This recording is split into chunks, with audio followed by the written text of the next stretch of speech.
Now, is that your horn with my neck? No. This is just my horn. Quick word of caution, the next 18 seconds contain a lot of saxophone high notes.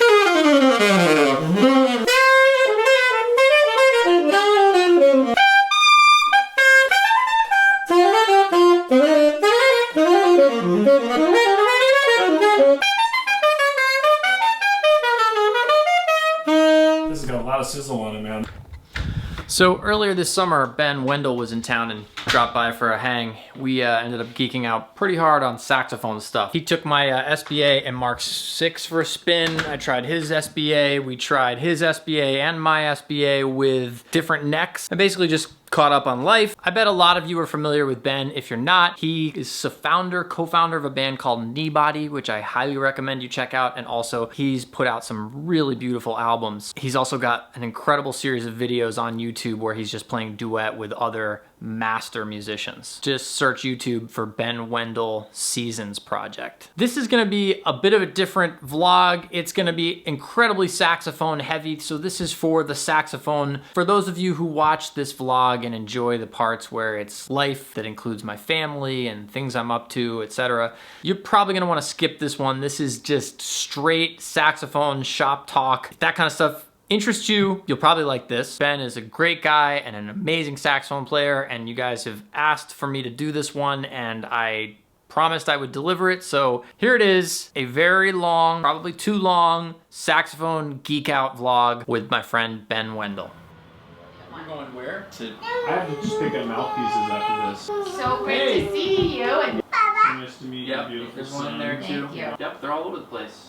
yeah, There. Damn curls. Okay. Should we go say bye? Bye, Hudson. Say bye-bye. Bye. Bye, Hudson. Oh, man. I want to cry. It's so cute.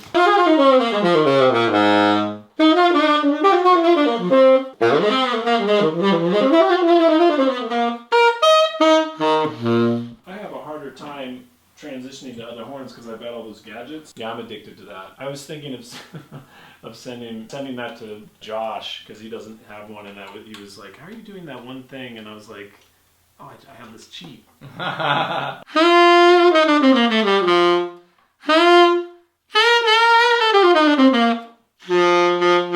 I usually put the mouthpiece a hair past What it should in be. tune. Yeah. Yeah. Yeah, and I do the same thing.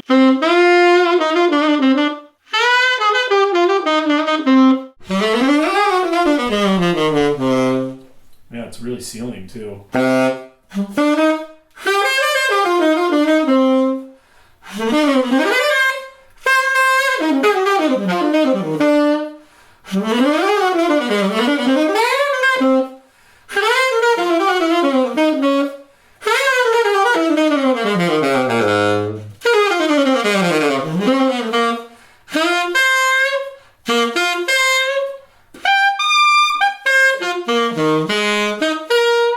This has got a lot of sizzle on it, man.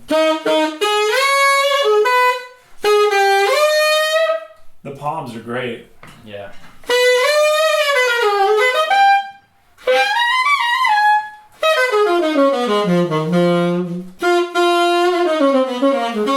Yours has got more.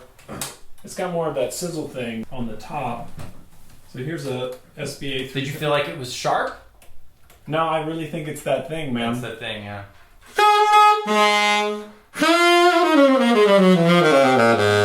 All of these horns voice differently, right? So this horn, your horn has like, it's got that real high sizzle happening. This horn doesn't have as much of that, and it's kind of more floating in sort of like this mid zone, Right. which I'm not even necessarily a fan of, which is why I want to show you that neck. Yeah, it doesn't have that sizzle at the top. So when I'm doing those palm keys,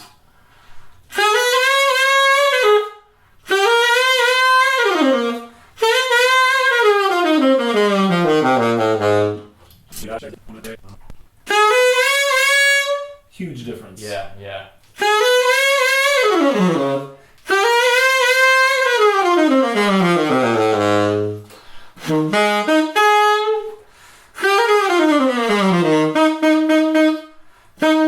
Huh.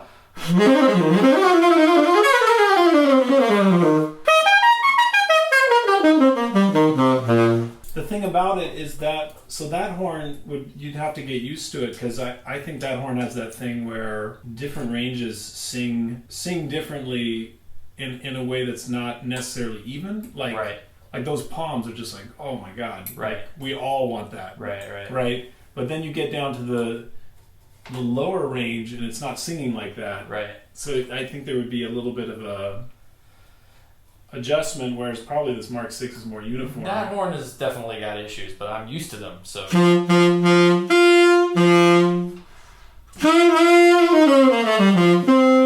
Ooh, Mark 6.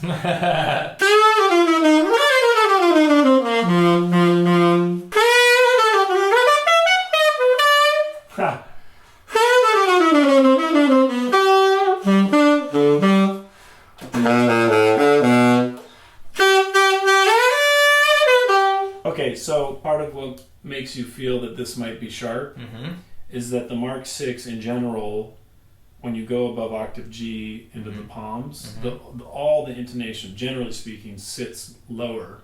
Or not lower, but it's more just in tune. It's like when I hit that A, when I'm playing it as though I'm playing the S. It's flat. Yeah. Yeah.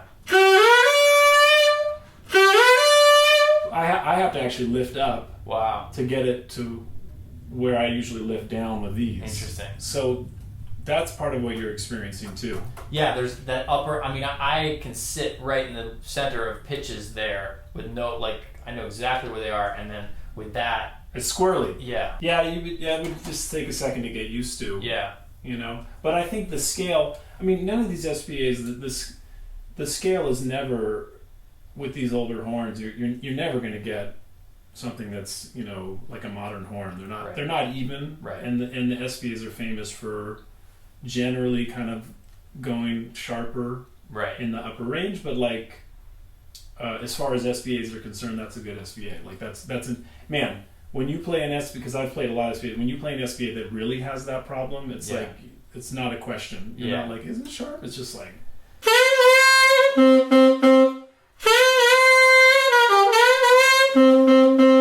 so that's what I'm talking about. Like, the palm keys are glorious. Then you get down here.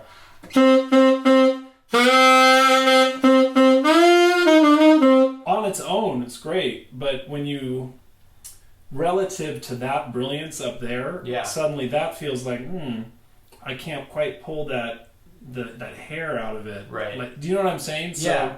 So there's that would be something to get used to and navigate. Down here, it's a little easier again.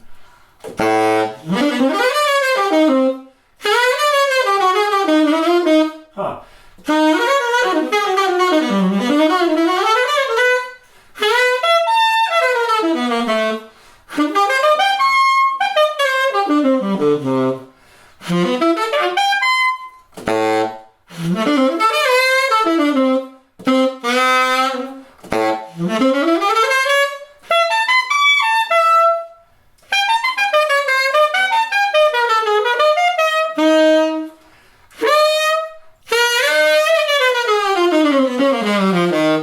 Yeah, so in that middle range, it kind of...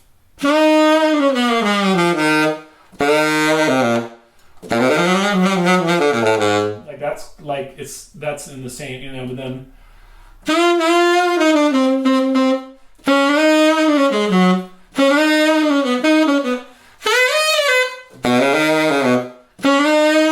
That's one of the tricky things about these horns. It's not just the intonation; it's also there's a timbral thing that shifts around. For sure. Whereas I think your Mark 6 kind of is more even. Like that's one of the cool things about the Mark 6s is like they're just more. They stay put more. Yeah. Yeah. It's the same. It's like the same sound spectrum. Yeah. Exactly. You know what I mean? It's just like It's not like you get to a range and you're like, Okay, so this is a KB Sax. You know, they're making all these amazing necks, and this is their newest model, and it's called the Vanguard. This is your neck. This is my neck.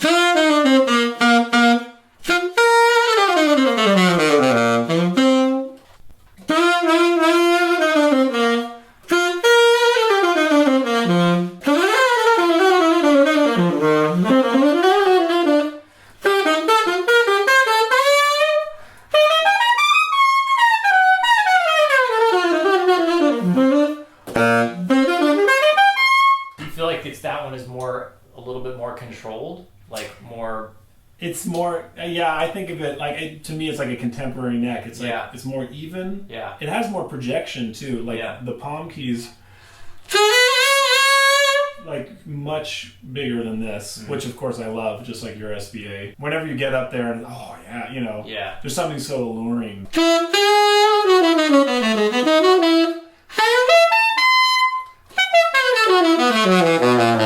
Anyways, you should try these. Okay. That's your horn. That's your SBA.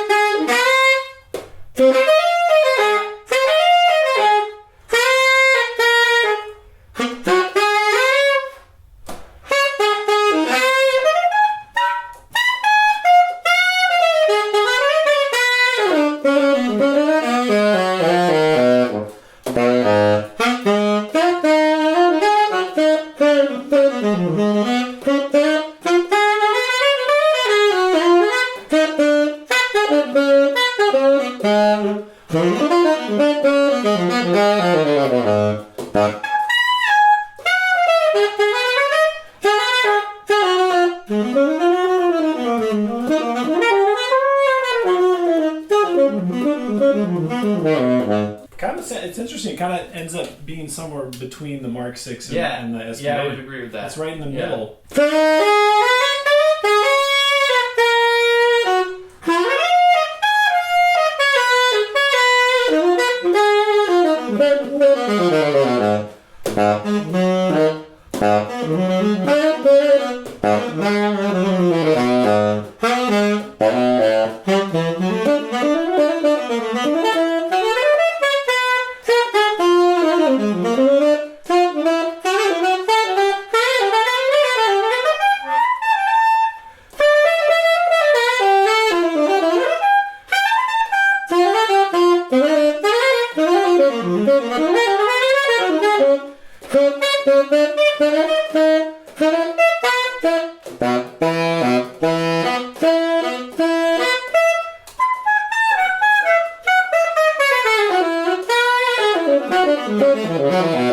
So what I really like about these necks and why I'm actually taking them really seriously, like I'm still going to kind of I might modify this a bit more. Yeah. So first of all, what you're experiencing, which neither of us are experiencing on our horns, is that the conical shape of the neck itself is like industry perfect. So it hasn't been bent down, but also they did something, not just the metal, but like the sound waves are able to travel more uniformly and more efficiently through these necks because they're modern necks basically, and then they haven't been pulled down.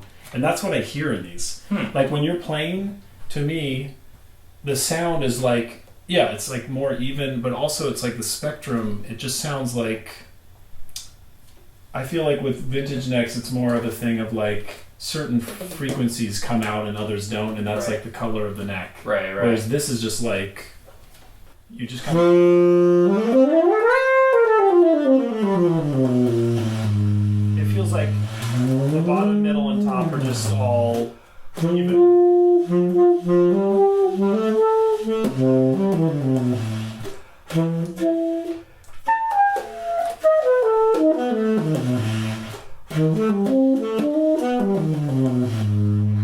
So your mouthpiece is it's a 9. It's a 9 that I bought at Rayburn Music in like 1997 or something.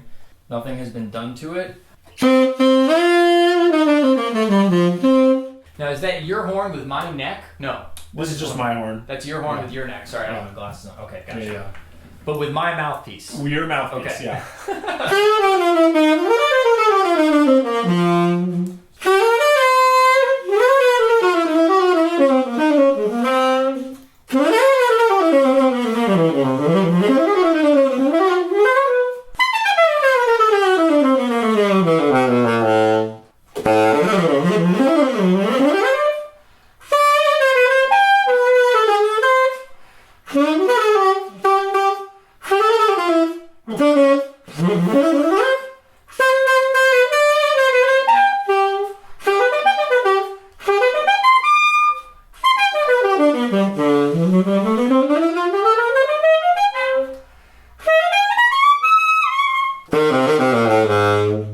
Yeah, I've played sevens or 7 stars my whole life.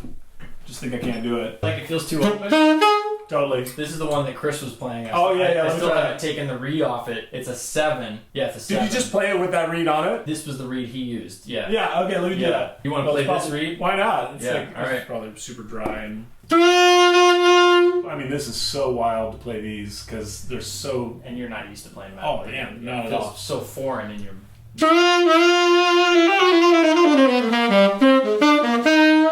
Oh, this reed's dead. Wow, I don't even know how people do this.